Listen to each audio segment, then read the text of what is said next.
What's fun about G.I. Joe is there's just a phalanx of characters out there for us to bring into the story, and I thought the conceit of how we ended the first with a imposter as the President of the United States was something that was completely unique. How do you do a movie where the President of the United States is the bad guy? I got involved when I was finishing up my last movie, and I got a call from Adam Goodman, who's the president of the studio here, and they said, what do you know about G.I. Joe?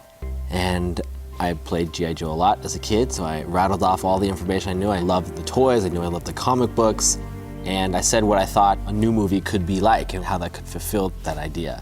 And then he's like, will you come in this afternoon and expound on that? I didn't know John, and the studio knew him really well. They'd done the Justin Bieber movie with him. And when they first asked me about it, I said, the guy who did the Justin Bieber movie, why?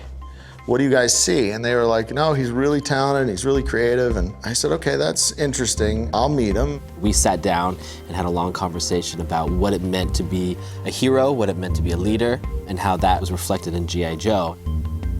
My experience with action movies is you either have an intuitive understanding of what action is or you don't. You can learn how to do it, but you have to have an intuitive sense of it. And John has a real intuitive sense of it. So that was one of my biggest questions when I met him. And then the next thing I found out is he grew up with this fantasy. What I think was great, about John is, first and foremost, is that he's a fanboy. I mean, he's a fan, he grew up with it. There's not an educational process of, all right, Snake Eyes, well, why does he dress like that? Wait a second, Storm Shadow, I don't quite understand. It's like, oh my God, wouldn't this be cool? Or how great is this? And, so to work with someone who understood that, I think really has made a huge difference in terms of costume and feel and look, and someone who brings that excitement. If it's part of your upbringing, it's part of your ability to articulate it. You take it seriously. You take Storm Shadow seriously, and you take these characters with preposterous names, but they have a great gravity to them. And for me, that was a really important thing to find, and whoever was going to direct it, was that they owned what it was. So it's really been a great partnership, and I have a lot to thank for Paramount for bringing them on. The second film, what we really wanted to do in many ways, and it's a challenge, because we wanted to bridge the gap between making what you might call a sequel and really doing an original. Early on, we sat down with John Chu and Lorenzo, the producer, and really talked about what Hasbro would like to see out of the brand. More signature villains, more heroic lead heroes, maybe a more central role instead of a group role, and try to find new ways to do things. The first one, as great as it got a little bit big and sci-fi, and so we wanted to, set it in real world. First and foremost, we wanted the action to have a real intensity and a real physicality, so that when somebody got shot, they got shot. When somebody got hit, they got hit. That was important to both John and I. It's interesting, they gave us a pretty blank slate to play with, just in terms of, they wanted to have a little bit of a new beginning from G.I. Joe 1, and as well as keep some of the essential story beats. But it was, who do you guys want in the movie? Like, what characters do you guys want to focus on? It was really liberating and really fun. Ninjas always are compelling in the franchise, so we really pushed to have that discussion of how we could do more ninjas and more significant ninja battle. That's where we started, and it grew from there. The hardest thing I think to do with a lot of these big tentpole movies, especially an ensemble, is how do you find enough time for each character? And in this case, we decided to segregate the stories in a way. There's sort of two storylines that are going on, which allows you to sort of get more in depth in both stories. It was very cool in writing, those two parallel tracks with the Snake and Storm story and then the Joe revenge story. And you might even say there's a third path in the villain story. Yes. I mean, they're on their track at the same time, and the three stories keep interweaving, but they're each distinct in their own way. When I first read the script, I literally said, wow, I'm going on a worldwide tour. This is exactly the movie I want to make. And then they're like, oh, and you're shooting all in New Orleans. I was like, oh, okay.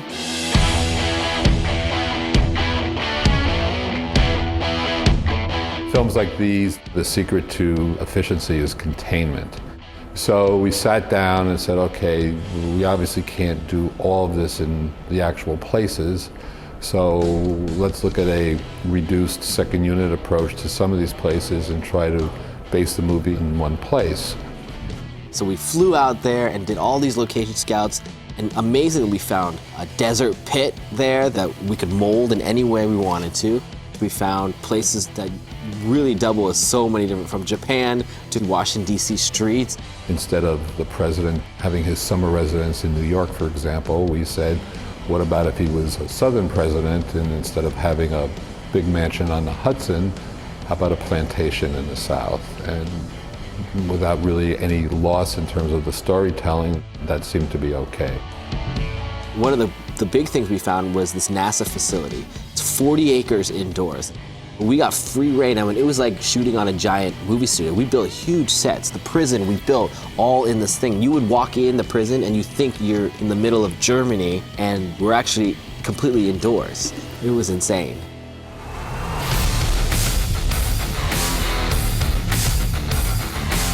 Design was such a long process to find the right materials, to find the right colors, to find the right look. And for G.I. Joe, it's such a delicate line. This is sort of the Arashikage print. Ooh, for snake eyes. Ooh, that's really cool. It's little details that make it, but you can see the Arashikage symbol built into the suit.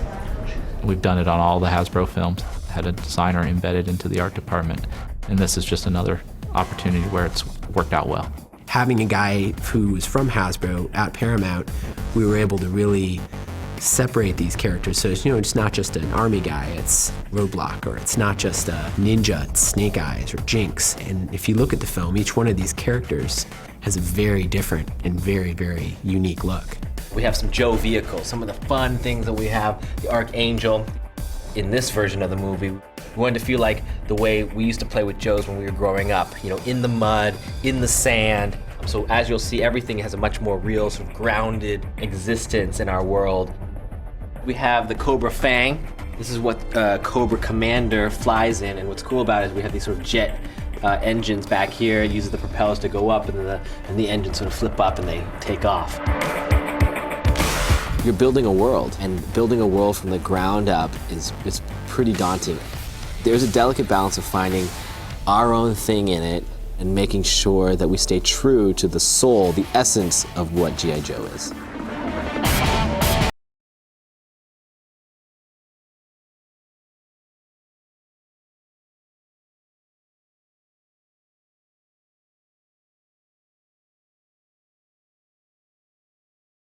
Good? Action, Snaky.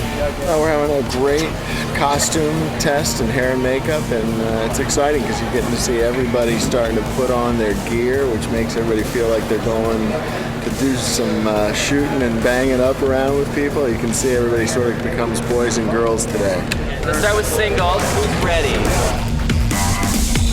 So everybody's kind of pumped up, the excitement of Monday coming soon, starting day, and everybody's finding what they look like and what they got to run around with. So it's sort of a pandemonium day, but it's a good one. Good?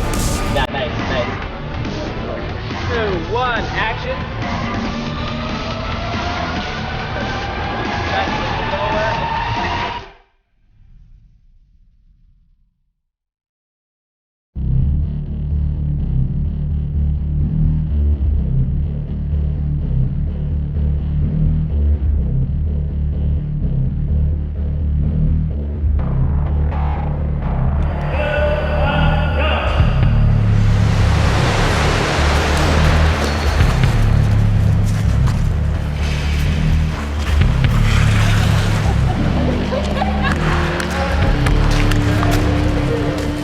We brought on a military advisor, Harry Humphreys, who we've known for a long time and who's one of the best in the business. And so we want to have that level of authenticity. Harry Humphreys has taken us through all kind of weapons training and movement. He's maybe one of the most iconic Navy SEALs that's ever walked the face of the earth. We worked with him on the first one a little bit, and now he's on for the full ride on this one. Harry and Harry's team, we have a lot of SEALs who come and work with us. They bring an instant sort of credibility to it because you look at them, they look like soldiers. There's like no doubt. And the actors are able to sort of see it and not just be taught it, but sort of like look over there and go, okay, that guy's posture is this. Got it, that's my posture. And suddenly our guys start looking more like the soldiers that they're supposed to be. Operating in a small unit, you become very, very dependent on one another.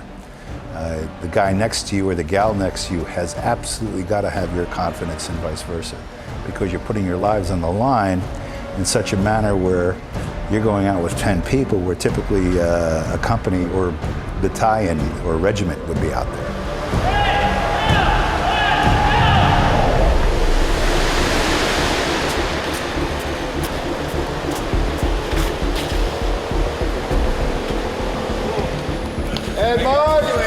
A lot of these actors have never held a gun before. And it's one thing to even try to teach them at a shooting range, et cetera. It's another thing to show them exactly what a soldier would do.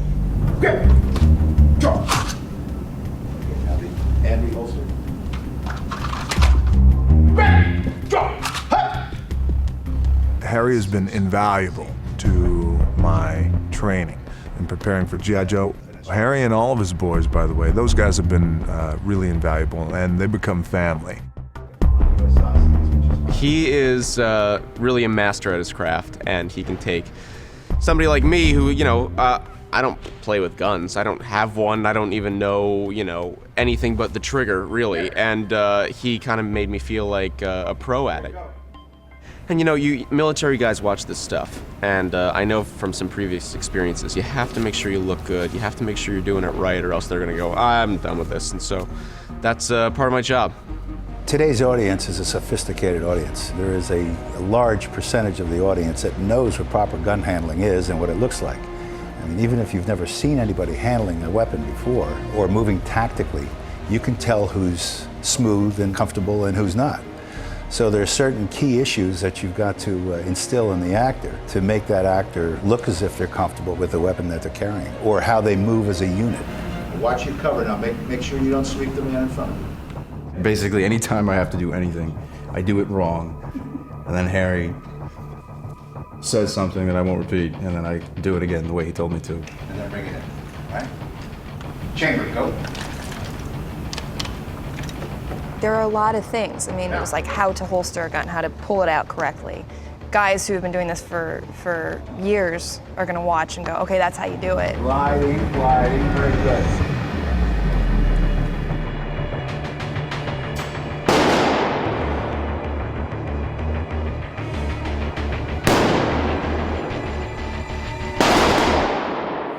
By shooting in New Orleans, we had to find some amazing spaces.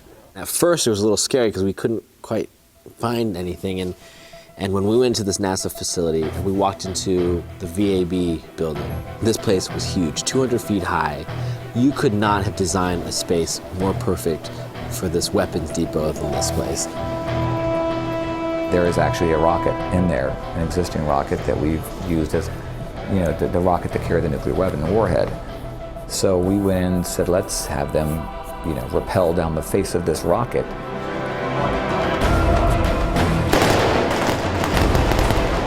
As far as the rig goes, we have Tunaway and the camera on high-speed winches. They're riding on a combination of 4 winches. And then our 2 stunt Joes in the background are riding on descenders, separate, each riding on a descender. So the rigs are dialed into each other so we can control the rate of descent and match the camera to Tunaway. And at some point we'll be putting Dwayne on this rig and matching the camera to Dwayne dropping down. He was going around, but you can go, I think you can just go here. To be honest, it's whatever feels kind of cool.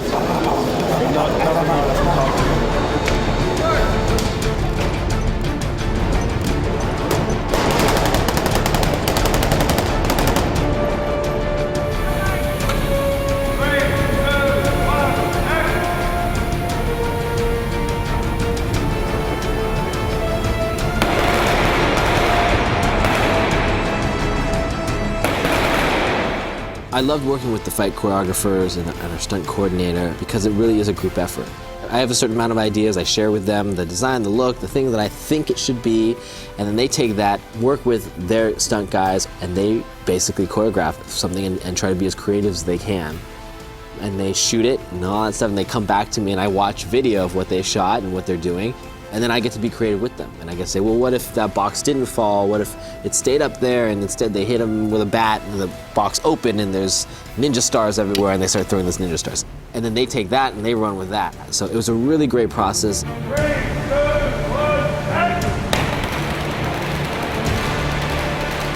We had many rehearsals pre-production. Once we had the sequences designed, we were bringing them in and working through the sequences with them and teaching them the fight sequences. And even before they were completely designed, we were just bringing them in for fight workouts, see how they move, just teach them basic fighting. Get 'em. Several of them obviously have already had those skills. But it's always great to brush up on that.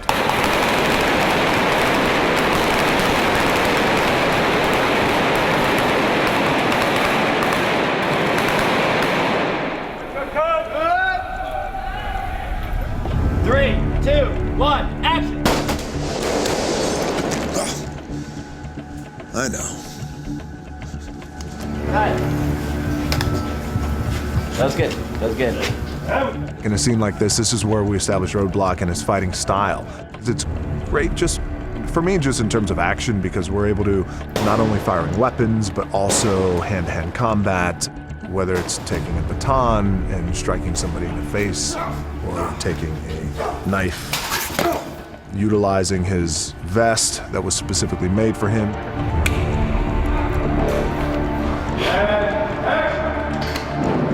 We have a couple sequences that have CGI involved, but it's mostly just to enhance what we're already doing within the stunts. Everything, I feel, looks very real and looks doable, but it's just to that extreme point.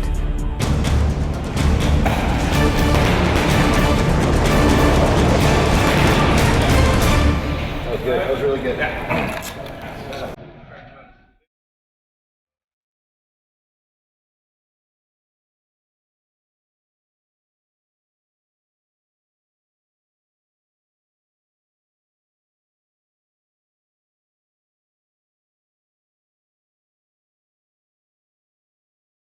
We had to build a lot of sets in this movie, and I haven't done a lot of movies where we built a lot of things. Usually we go into an existing place. But Andrew Menzies, our production designer, had to build the dojo from the ground up. And we always knew this was going to be a really, really fun set, but it was tough because it was mixing a mashup of modern Japan with old school Japan, organic with industrial. All the sets that have action sequences, they're actually more driven by the stunts and the performances than actually what I need. Like, obviously I want to make it look as beautiful as possible. And I'll be very cognizant of what I want to protect with a set, and the dojo is a classic example. The stunt guys came in and said we'd like the whole space flat with no trees or anything so we can do our performances. You know, a lot of people might have dug their heels in with that, but they were quite sympathetic listening. I said, look, you wouldn't really have, you know, it's meant to be a garden, so we need a stream and we need trees, and then they started working those into the performances. 3, 2, 1, action. Since the release of the first movie, I was anticipating when we were going to start production again and hoping that we would get back into doing the sequel. So for the last 2 years, I've been working out, preparing, talking about Snake Eyes, thinking about Snake Eyes, and now we're here. Okay, one more time. Let's take the outstanding, okay?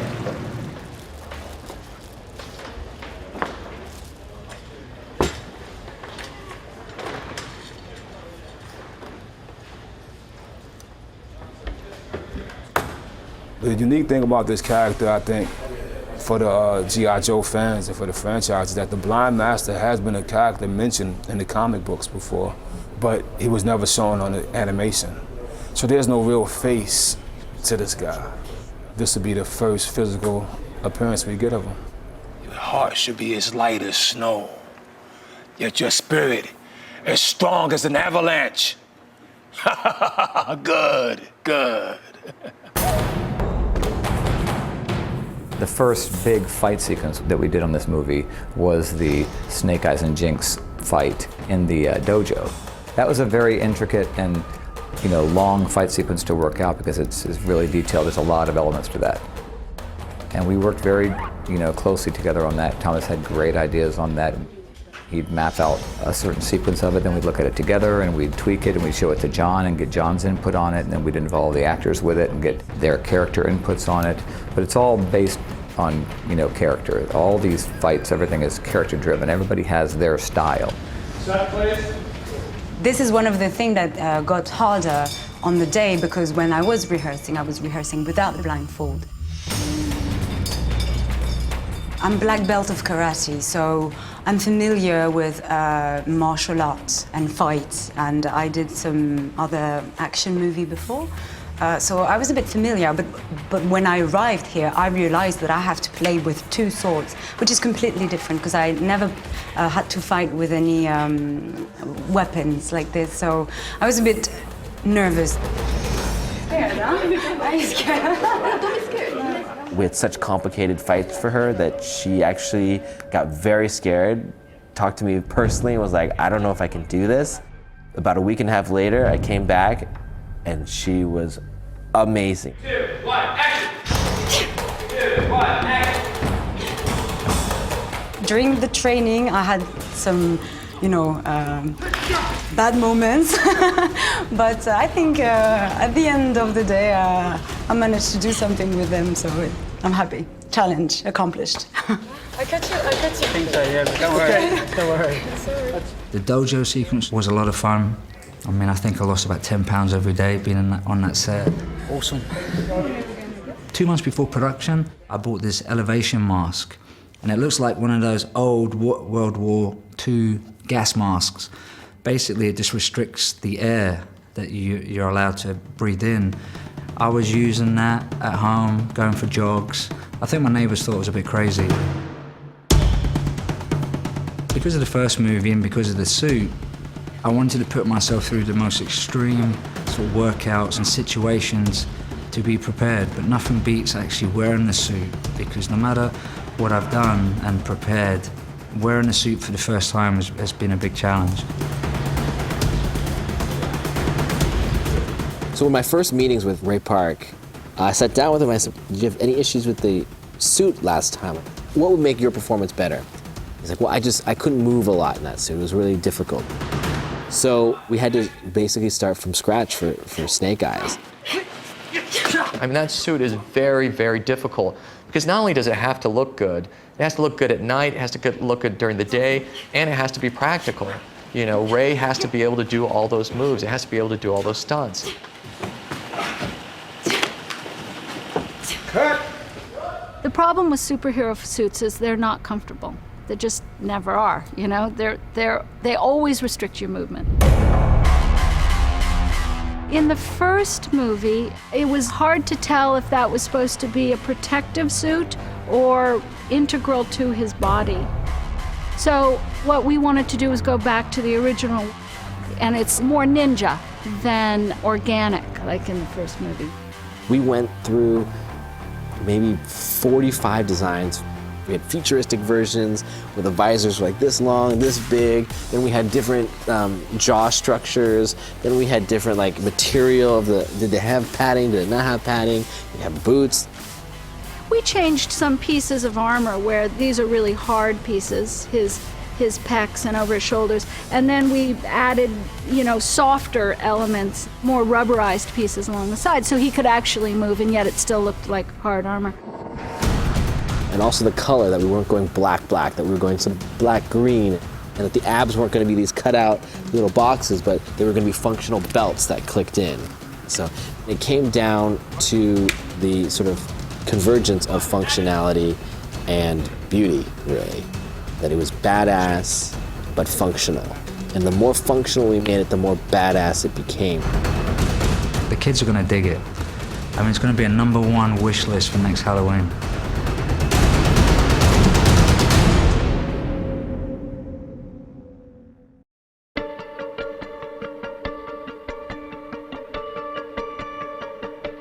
One of the challenges of shooting in Louisiana was like, okay, we've got this scene in the desert.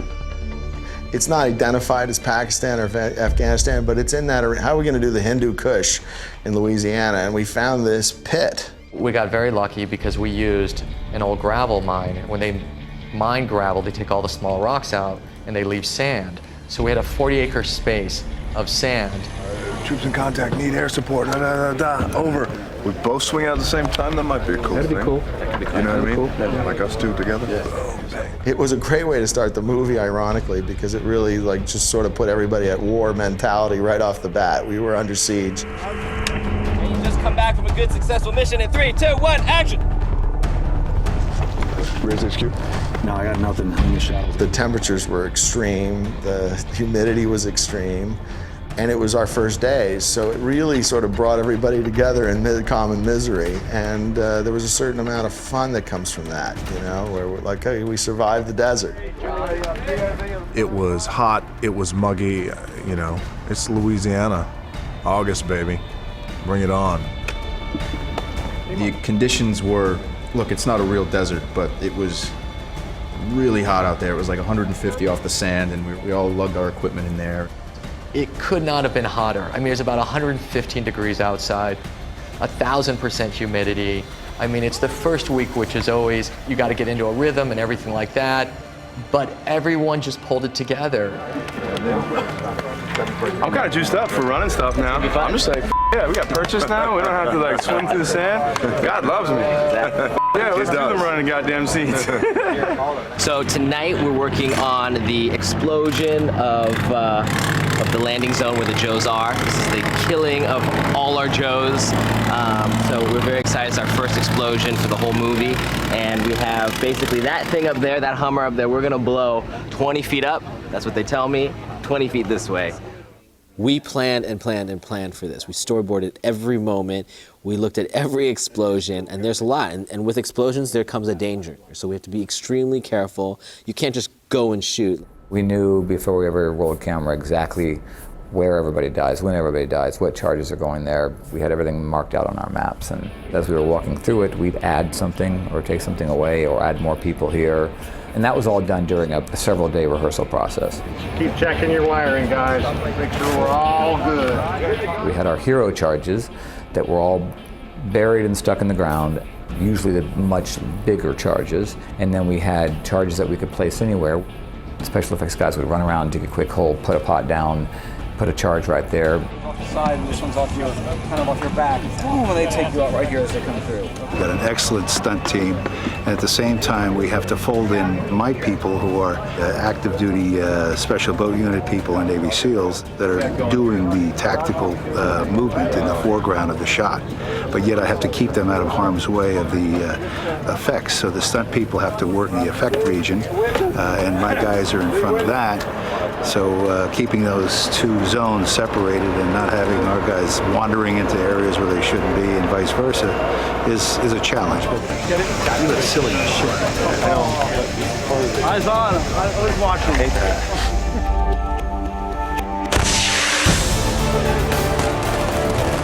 When we were doing those scenes and watching just the Humvee just explode and go 30 feet in the air, I was like, this is a war movie. It was just pretty cool.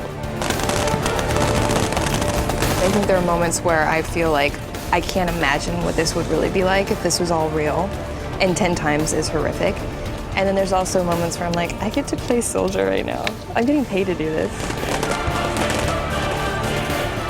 The action sequences were a struggle at times, but if you want to be in a military movie, you want to be in a G.I. Joe movie, Merry Christmas.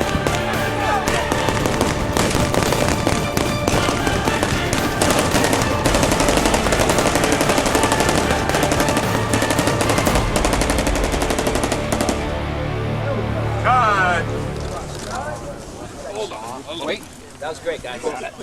Nice job, Sharon. Good work, guys. So the other explosions are, there's one to the left up here. That's right, right. John? Yep. And so then boom, two, three. Yeah. I've always been a fan of Steve Winden. I saw Fast 5 during that summer, and when I watched Fast 5 again, I was reminded, oh yeah, that's right, Steve Winden, I wonder if he's available. Not thinking he'd be available, and luckily he was, and I actually hired him on Skype, because we couldn't actually physically meet.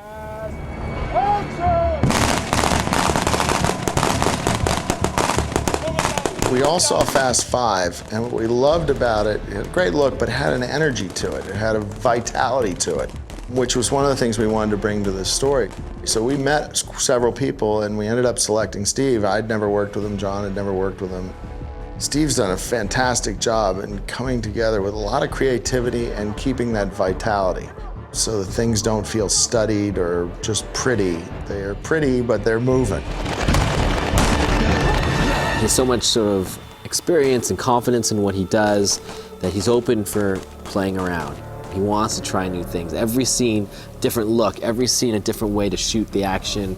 In fact, we would carpool every morning to set an hour early so that we could talk about the day. And even if we didn't talk about the day, something in our conversation about, oh, did you see the game last night? Yeah. Something would come up and we'd figure out something that we wouldn't have figured out on set. And it was very, very helpful. And it was a pleasure to work with him. Here we go, let's roll, camera. Duke's demise will be the most controversial thing in this movie. I'm sure of it, because, you hear from the fans, and certainly a lot of the girls in the audience, they love Channing Tatum, as do we. Action! We certainly love Channing and what he's done for the franchise and done for the Duke character. But we also felt that we needed to give a clear departure, that we needed to say that the G.I. Joes would always exist and survive, irrespective of who was leading them. This time, will you guys actually, I'll go 3, 2, 1, boom, and when you go boom, just fly forward, fall to the floor. Ready? It's very rare that you get to kill off a big star. We talked to Channing early on before we started filming, and he'd never had a death scene because no one kills off Channing Tatum. He's too big a star. And 3, 2, 1, boom! That was debated for a long time, through Hasbro and Paramount and Lorenzo and John. Here, my sister. Around. Sweet. Channing probably wanted to die very slowly over the course of 2 minutes, saying some final words to the world, and instead, just boom, you're out.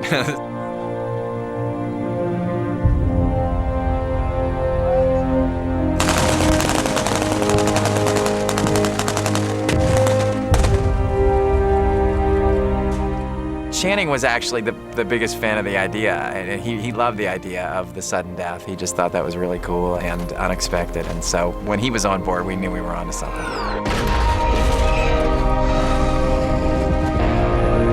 It also gave us a chance to take Roadblock as a character, who was always a guy who would never accept the promotion. He was the sergeant major who would never really accept the promotion and step forward to be the captain, to be the leader.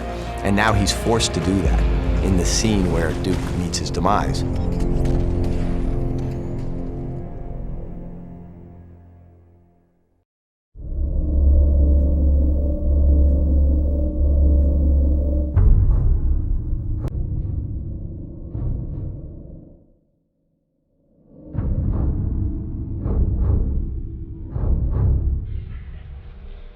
All right, we're gonna do one more vision. We based the prison on an old Russian mine shaft where they dug, 47,000 feet down. Some crazy thing. It's the deepest mine shaft in the world, and so we thought, oh, wouldn't it be cool to have a prison down there? We wanted it something like 30,000 feet under the earth, and then I think the general concept was it can't be that deep or it seems ridiculous. So we ran with that idea, just this idea of, because he's so deep into the earth, the warden's no longer in East Germany. He's now able to write his own rules because he's in international territory and do exactly whatever he wants to, and that made it just doubly sadistic, which we enjoyed. No one here dies unless I say so! Fire! Fire! Let's put the helmet on. Young Hung, I mean, he is just an amazing presence. He is that guy who you look at him, you go, he's a movie star, that guy, right? And, he's a giant star in Korea, and he will be a pretty big star here, I have no doubt. I was really glad to be back here for Jeju 2, because I wanted to show more of Storm Shadow's character and more of his different side. And one of our first conversations coming into this movie, he said, I want to bring rage into this. I want Storm Shadow to be raw. I want him to bleed. I want him to have this uncontrollable anger. Anywhere we could find that rage start to pop up and not him be so stiff and ninja, where the ninja and the human collide, that's where we find Storm Shadow. Action.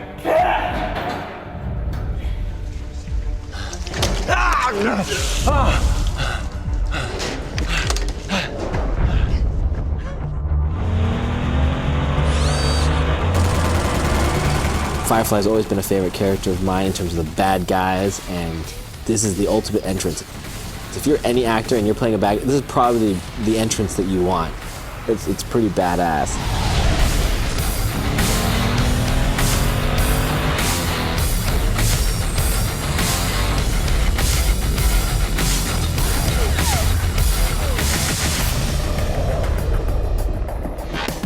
When we first read the script, I think Firefly had about 6 lines in the original draft, and we all went, that's the coolest character, who is that? Who's gonna get to play that?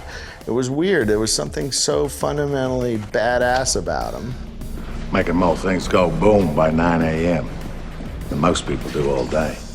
We haven't figured out what accent Ray is actually playing with on the Firefly character, but it's except that we awesome. love it. It's Southern Australian. Yeah, who knows? But it's great. Like it's an accent of menace, is what it is, and that's what's so great about it. With a name like Firefly, you can't have him from like Brooklyn going, oh yo, Firefly, what are you doing? No, it's not gonna. It wasn't really one of the Sopranos called. Hey, there's Jimmy Two Fingers Firefly. No. There's something much more, in a sense, dangerous about the Deep South. It's that lazy, laconic, sultry sort of, Firefly. 3, 2, 1, action.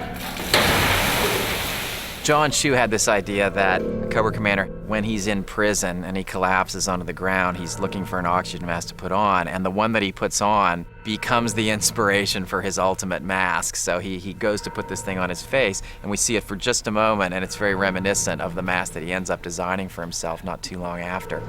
Roll sound, please. Fire the hole. Sound speeds. B-mark.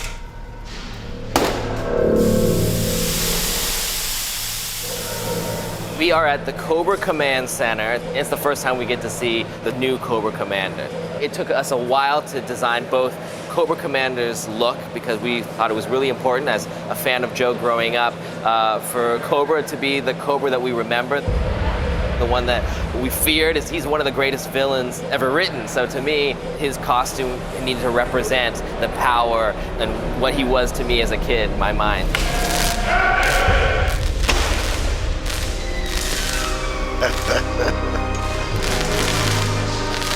This is going to be the greatest redistribution of particles witnessed by mankind.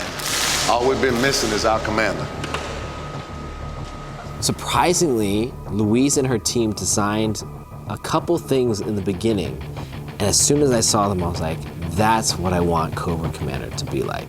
We knew we wanted it to be strong, we knew we wanted it to have a agility to it, so it wasn't so heavy and like king-like. He had sort of a grace about him, and he would have a pistol with him all times that he could kick ass himself if he wanted to.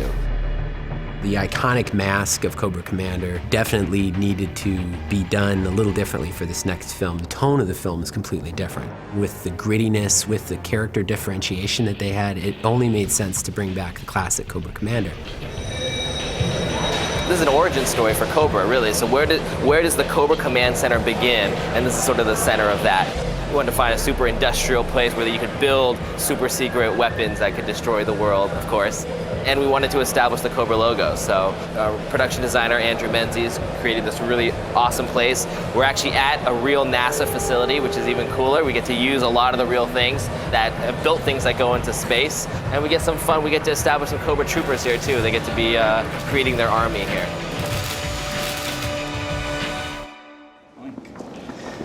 How's my nuclear summit? It's coming together, but if you think the nuclear aid are going to fall into line... They'll have no choice. Mr. President? Jonathan is a returning member of the cast, and I don't think this movie works without Jonathan Pryce. The movie flounders if that guy doesn't give it gravity. I mean, it is the most important role in the movie in terms of making us believe what we're going to go through in this experience. How are you holding up? No, you're looking good. People always ask you, is it more interesting to play the good guy or the bad guy? And in this one, the first time in my life, I get to play good and bad. And I wasn't quite prepared for how difficult technically it was going to be to talk to myself. Talking to a piece of green paper on a stick was, I don't know, I have worked with other actors just like that. I might as well have had a green piece of paper on a stick. But no, it was great. We saw almost in immediate playback, they could match the two images of me talking to myself, and I just thought it was an extraordinary thing. They'll find you out, Sartan. Oh, I don't think so. The Nanomite Effect was more about theorizing about what happens. My take on it was always to try and think of it in terms of, it's not just the skin that makes the difference between Jonathan Pryce and Arnold Vosloo. It's the bone structure is completely different. There's a million things about it that are completely different. And we really approached it thinking about it in terms of, like, scientifically what would happen. It would have to be these things shifting not just in a surface way, but in a structural way. And we tried very hard to make sure it didn't just feel like a crossfade from one guy into another, that we actually feel these things working. They're not just changing the skin, they're changing his cheekbones underneath, and these things need to slide around, you know, and not just have it fall into it. And then the trickiest thing is, you know, there's no way to motion control a person, so him and Arnold were never gonna move the same way. So it's a completely computer-generated Arnold on the other side. And the real trick is just trying to give the soul of Arnold Vosloo, of Zartan, into that CG face, and that's something we're working very hard on. We have Digital Domain doing that, who did Benjamin Button, so they're the people to go to for that.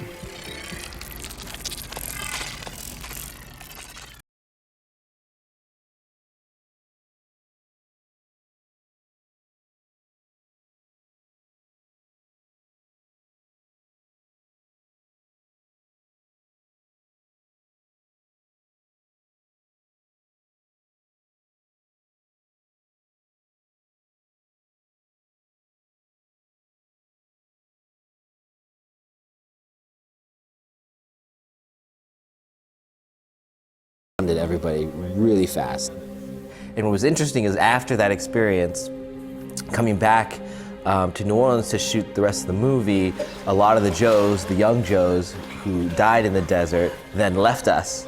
So we could actually feel the impact of this sort of young energy going away, and all these people that we just bonded with going away, and then us having to sort of now make another movie with it. So as soon as we started shooting things with Flint, Jay, and Roblog, you could tell that they were affected by all these people they just met leaving.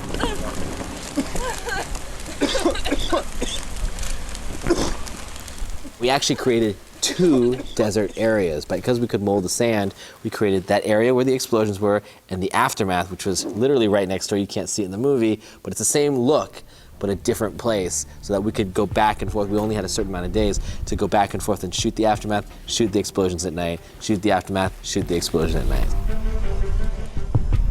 I really wanted to make sure it felt like another country. It was very important to try and, you know, we were in actually a sand pit in the middle of the woods, so it was trying to shoot away from the trees as much as possible to make you feel like you're in that part of the world, you know, which is very rocky and mountainous.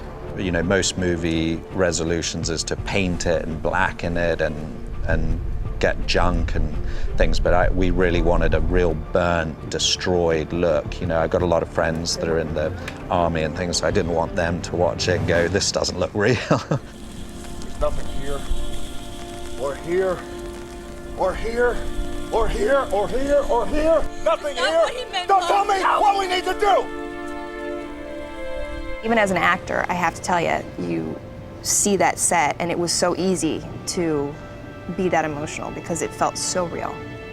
Smelling it, seeing it, you looked around, there's dead bodies, you know, it's like, and also all the developing we'd already had of the characters and the friendships we have offset, thinking about those characters lying there was really, really emotional. Whoever did this, hey, we'll be back. We need to move. Call it. We go into some pretty deeply emotional territory as a result of being able to explore what's it like to go out under fire? What's it like to lose people? What's it like to be betrayed? Sadly, we know what people's sacrifice is in our world, in the real world, you know, and we were trying to give some acknowledgement to that.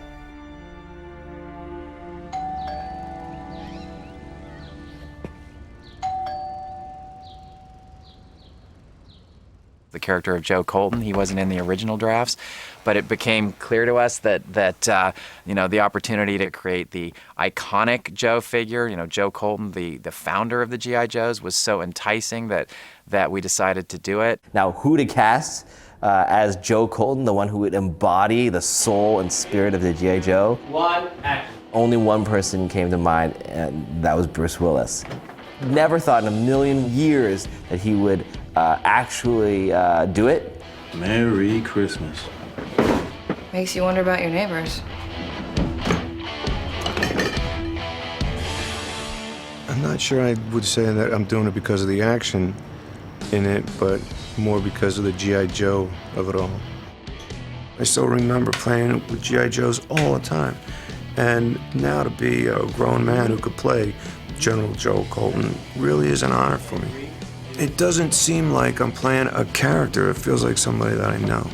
And I felt like I had to live up to it and live up to, you know, General Joe Colton. You have Dwayne Johnson on one side of the room, Bruce Willis on the other side, and Snake Eyes right next. I mean, with these giant real guns. I wanted to go back to like my 12-year-old self and be like, yo, look what you're doing. This is crazy. Open up that couch. We all grew up watching Bruce and do many, many films. That was a good time to actually get to go toe-to-toe with that guy and have some, that was very surreal. For me, that was probably the most surreal to do scenes with Bruce was, it was, you have surreal moments. It's John McClane. I've known Bruce for some time and we've been buddies, so I was just over the moon when I found out that he was gonna be in this. When you see this guy in the movie, you can't help but think like, wow, this guy really is the creator of G.I. Joe. And it's believable, it makes sense because, you know, that's what kind of personality Bruce Willis brings to the table. Audiences love him around the world, and I think it was a great addition, but it also helped us to really get across for the first time who G.I. Joe was, who Joe Colton was. What people forget is there's sort of two generations of Joe fans. There's the pre-1980 generation and the post-1980 generation, really. And one is this sort of, this fantasy thing that which we are doing, and the other is a basic soldier in green. G.I. Joe was introduced to the public in 1964. Prior to that, it was an idea that was brought to Hasbro. The idea was very simple: produce a fully posable man of action for kids. Some might call G.I. Joe a doll, but at the time, it was very important that the word doll wasn't used. At the time, there was nothing like G.I. Joe for boys on the shelves. He was marketed as an action figure, and thus the legend was born. G.I. Joe was the very first action figure. The original Joe as a concept is iconic. Bruce is iconic in an action thing. You put the two of them together, and for all those fans like my generation and generations older than me, we grew up with that guy. So for them, Joe's in this movie, you know. Who's Joe? Bruce Willis. He added a completely new energy to the set, and we had so much fun. I was bummed he was only here for a week.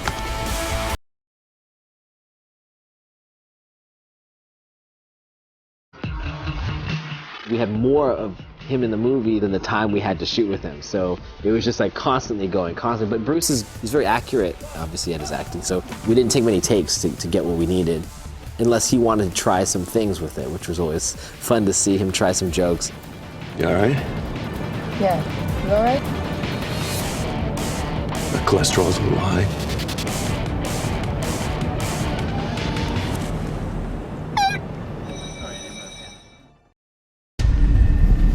Do some interesting things with the powder in your hands. Yes, like you are warming it up, creating energy inside. Chi is building, chi is building. Bring it up to you and put it on. Clap.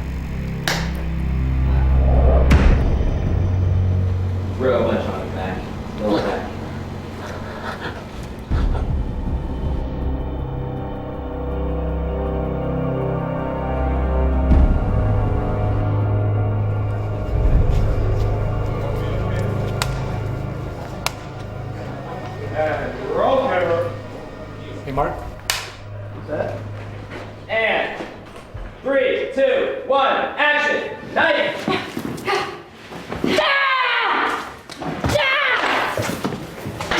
You get to see Jinx versus the Jean-Cree, as we call her, the medicine woman.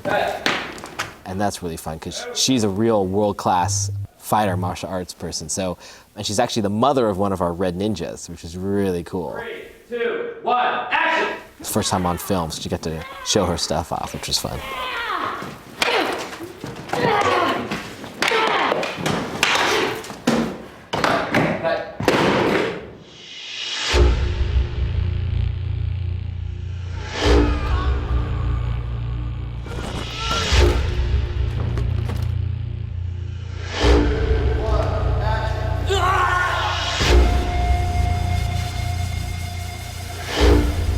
We were really excited about shooting Snake Eyes versus Storm Shadow. That's like the ultimate battle.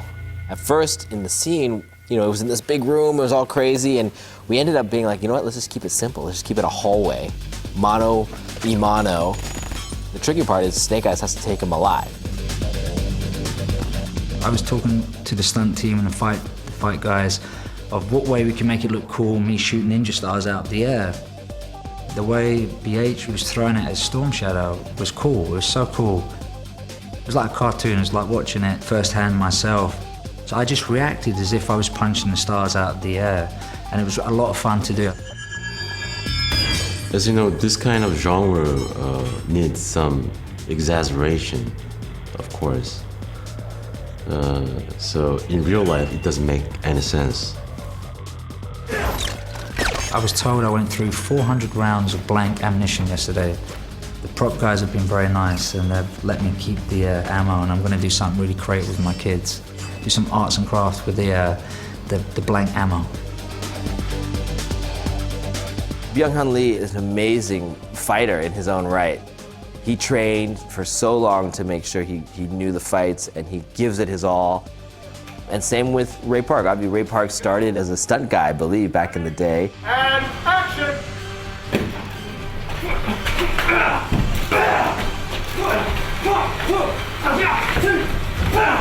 Storm Shadow and Snake Eyes have a hand-to-hand sai, like a traditional, looks like a big fork. It's a traditional ninja weapon.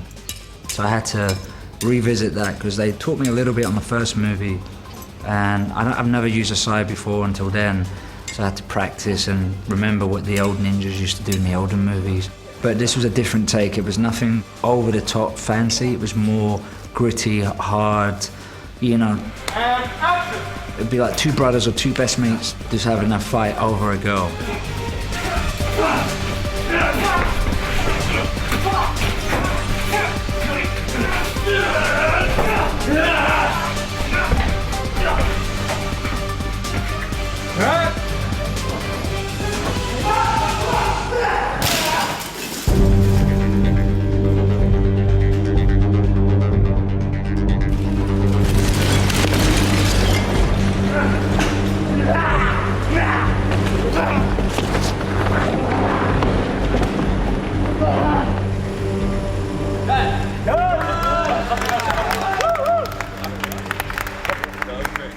When I first read the script, one of the most mind-blowing parts of the script was this Himalayan sequence. The Himalayan sequence in this movie is going to be, I think, a marquee sequence that everybody's going to say, wow, I've never seen anything like it. It was an homage to a comic issue called Silent Interlude, where Snake Eyes goes and saves Scarlet against the Red Ninjas. It's not the exact same thing, but the concept is very similar. And we wanted to pay homage. So there's about 11 minutes in our movie where nobody speaks one word. It's all action. And that challenge to me was incredible.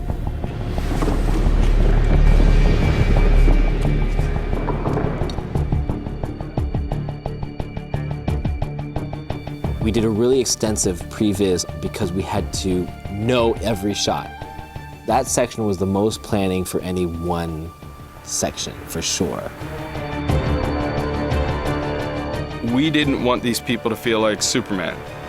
We didn't want to have a situation where we gave them such impossible skills that you didn't feel jeopardy. So from the beginning, me and John were working with an actual mountain climber named Paul Bourne, who does these sorts of things. We literally set up couches in the design room and would have ninjas swing, and we'd say, okay, if you pick points here, then the ninja has to swing over here. And they're literally Joes that we got, and then we would design the whole thing. We'd show the previs guys. Previs guys would put the cameras in different places. They would design where the shots would be. We'd adjust that, and so it was a very collaborative process. And from there, it was really important to me that this didn't just become a video game, a bunch of digital doubles and CG people flying around. And some of it's so impossible to do that that's unavoidable, but I tried to map it out for every shot to have stuntmen actually trying to do this, because you find that it's really hard, you know? And we wanted that. We wanted that difficulty. We wanted a little bit of that clumsiness. We wanted to try and infuse into it a little bit of that, you know, I'm really trying to get you and it's not so easy, you know, and at the same time have them look cool and, you know, in control, but just on the edge of it. Obviously, you're not going to be able to film a Himalayan sequence in Louisiana.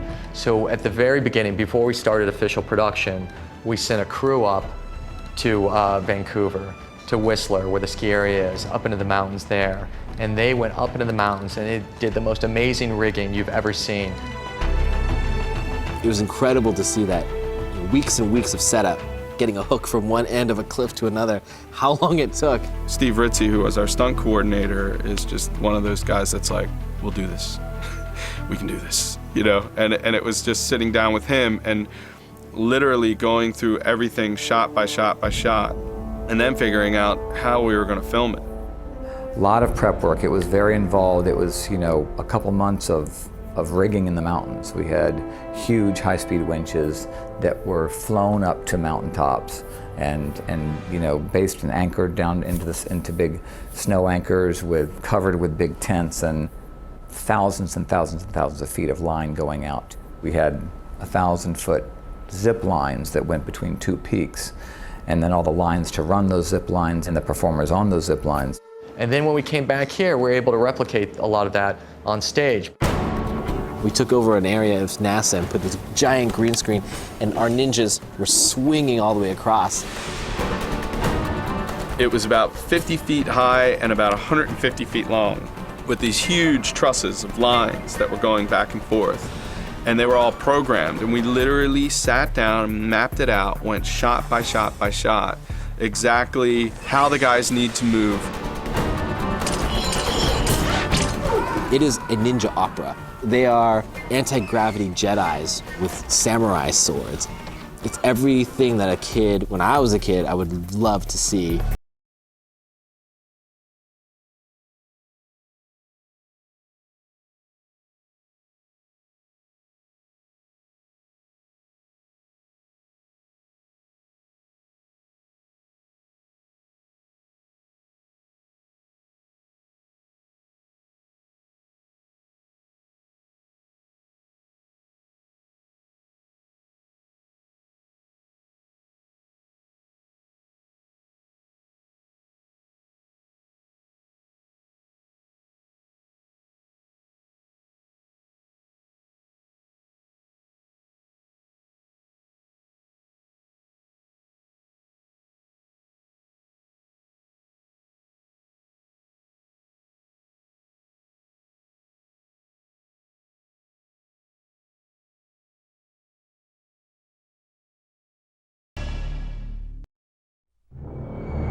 Hey, Mark. Mark. Background! 3, 2, 1, action! I call Worley. Welcome to the historic grounds of Fort Sumter. That Himalaya scene was so fun to write. It's so massive. The idea of trying to top that was a huge challenge of ours, and Lorenzo had the idea of Fort Sumter. Well, when we first came in this, we were looking for a place for the third act to happen. Originally in the script, it was someplace different, so we were looking for someplace here that we could make it all happen. So when we saw Fort Pike, and I'd actually worked at Fort Pike for a couple movies before, very interesting architecture, in some ways challenging to work there because it's a fort that's right on the water, on the wetlands. So if you get wind blowing a certain direction for a couple of days or heavy weather, the fort will flood. We had different camera crews doing different parts because we had to shoot so fast there. And of course, at a certain time, that place floods every day. So we keep that in our minds as we shot. It's kind of neat because you have all the old architecture of Fort Sumter or Fort Pike out there, and it mixes it with all of the new Joe technology. So it's very interesting seeing those battles happening within that architecture. It was fun to shoot in a real place that had real history. When you're running up those stairs, those are real stairs that real soldiers marched on. And to have Cobra Commander, this far-out evil character, marching in on his fan boat, marching into that space, it was almost eerie to feel that there and have all these soldiers around, these giant HISS tanks. It was quite a feat. Ready? And action.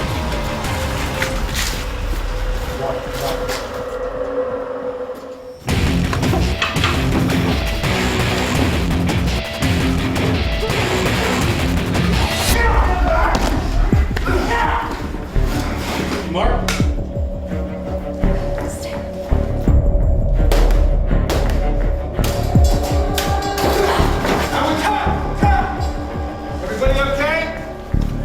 Responsible for this madness.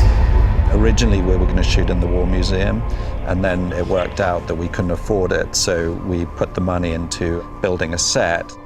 It's the final sequence of a major motion picture, so we wanted to give it scale.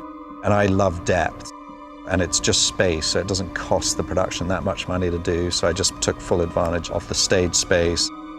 The local museum has been really generous, loaning us their fighter planes and their Second World War items, and we're going to dress them into the set. All right, here we go.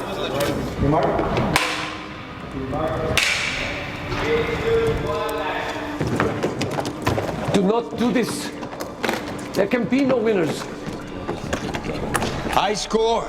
I have a soft spot in my heart for the Zartan deals with the leaders of the world at the nuclear summit scene, just because it's a chance for Jonathan Pryce just to have fun and chew it up in a good way. I figured North Korea for last.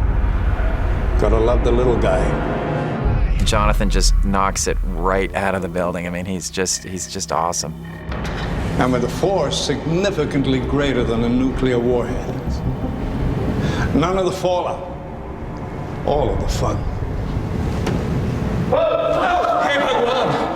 Jonathan Pryce, he's really funny, but he's very straight. You know, we always say that he's sort of enjoying his way through it. He loves torturing this people, turning a screw in them. And it's sort of a Dr. Strangelove type of set. It's crazy, it's outlandish, and he is milking every moment. See what I'm talking about?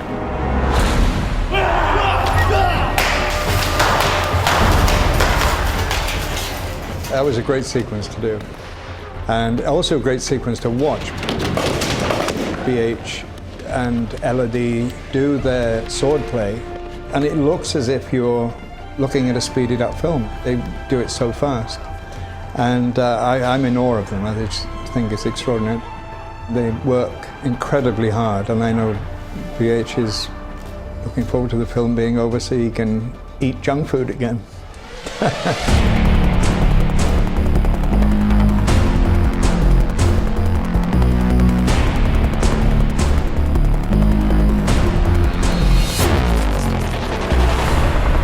Wanted to try to make sure that there were just amazing vehicles this time around, and not just vehicles that were transportation, but something that really resonated and is something that is uniquely G.I. Joe. The vehicles have been one of the most exciting experiences for me on the movie, and that really is a collaboration of special effects and art department and just everybody involved. And it all obviously starts with an illustration and a drawing, so a lot of conceptualizing started, and we did riff off the original vehicles. The HISS tanks is one of the most beloved Cobra vehicles, and we really wanted to put it in this movie. We actually designed and built a real HISS tank that goes up and down and moves around. They literally look like the Cobra's head, and that's the idea of the turrets elevating, I think, was to show the cobra's head and the elevation and the kind of the cobra ready to strike, but also people had to come up with real reasons why they might elevate like that, you know, other than just being really cool. Why would you have a guy in the turret go up that high? And of course you need that in order to get at your enemy and try to shoot down on them.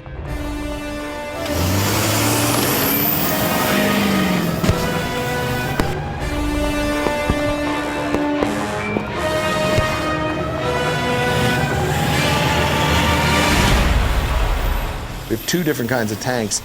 One's smaller, which makes you go, well, is that as cool? And then yet it goes really fast. It's almost like dune buggy meets tank. The mini tank is a real tank that existed before that we built on top of to make it more Joe-like. Grab the billet on your left right there, leather square. Roadblock happens to drive the fastest tank in the world. Not only in the movies. It is the fastest tank in the world. It beats a vet out of the blocks. It's badass. And I drove it. I can honestly say it is a badass vehicle.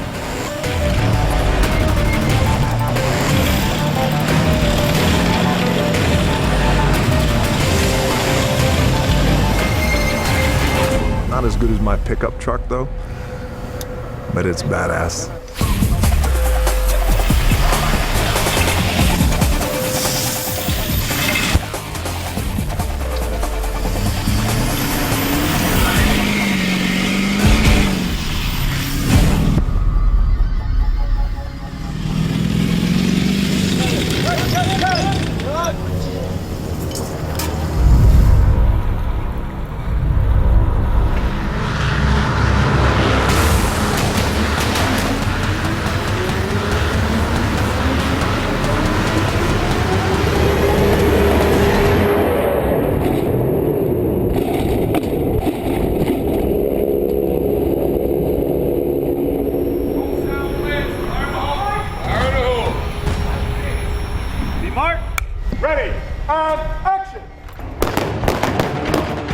When it came to Roadblock, one of the things we gave him were these sort of knuckles, these like brass knuckle things, but they're clicks that they click into two guns that are attached to him. So he clicks into these guns, he can fire, and then he can press a button and they come off. And the knuckles are still there and he can click into two other weapons, a knife, a baton, and so he's constantly moving. He's beating a guy with a baton, releasing it, clicking into a gun, shooting someone over there, clicking into a sword, slicing somebody, releasing that. So there's this sort of fluid, what we call gun kata motion to it. Ready, action! This vest was specifically made for Roadblock. You see the R, and the vest probably weighs about 30 pounds, I think. You put it on, you're ready to go to war. It's exhausting doing that. One thing about fighting with Dwayne, you know, the fight is such a rehearsed piece and all the moves, because you do it again and again and again. Even when he blocks, he puts it up and you're swinging it. It's like hitting an iron bar. The man is just, he is literally made of rock. It's just, and I was saying, I'm hitting you. And I'm the one walking away going, I don't want to hit him again, because it hurts me when I hit him.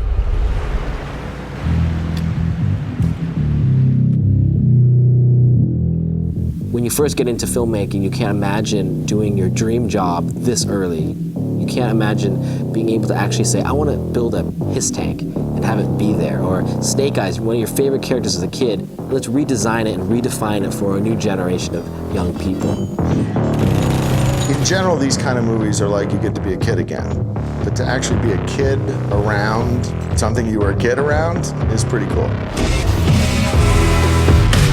I wasn't a kid around Transformers. It wasn't part of my childhood. It's fun to do those movies because you do get to be a kid, but it's a different thing. That was a toy you used to play with. That was a thing you used to have. That was a thing you used to identify with. I watched it every single morning. You know, it was one of my just morning sort of rituals. To get up, eat breakfast, my Lucky Charms, and watch G.I. Joe. Now I get to kind of stand next to them, so it's pretty cool. Me and my little brother, my older brothers, we all are big G.I. Joe fans. But then to be a part of it, that's gravy on the biscuit, as they say in the South. What is it you say that if you could go back and tell your 10-year-olds? Oh, yeah. If I could go back and tell my 10-year-old self that I'd just done this, like my 10-year-old self would be running through the streets naked, you know, screaming. I want one of those. It's all young boys' dreams. Who doesn't want to do this? Speedboat chases, motorbikes with rockets, world domination. I mean, who doesn't want to do this? And the great thing is, on this movie, it seems like there's a lot of people that share that spirit about it, about the property, and they're just kind of like revisiting, you know, this special time in their childhood, and it feels like I'm in a backyard again, like setting these guys up, you know. We're all in the sandbox with our Joes, and we're all setting them up, and that's ultimately what movies are about. It's taking the audience to a whole new place, to a whole new world, and taking them on an adventure. And as a kid, those journeys inspired me to create more, inspired me to make movies, inspired me to draw snake eyes on my notebook. And we hope that these movies inspire more kids to create as well.